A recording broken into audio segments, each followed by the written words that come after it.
How to log into Discord account. Hello everyone, welcome back to our channel. So let's dive right in without wasting any time. Also make sure to watch this video till the end.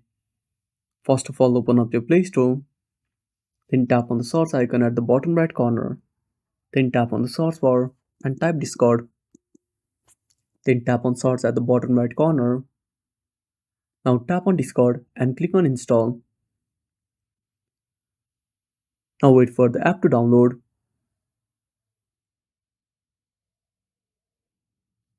Now after installing the application, simply tap on open. Now wait for some time. Now simply tap on login. Now enter the email address.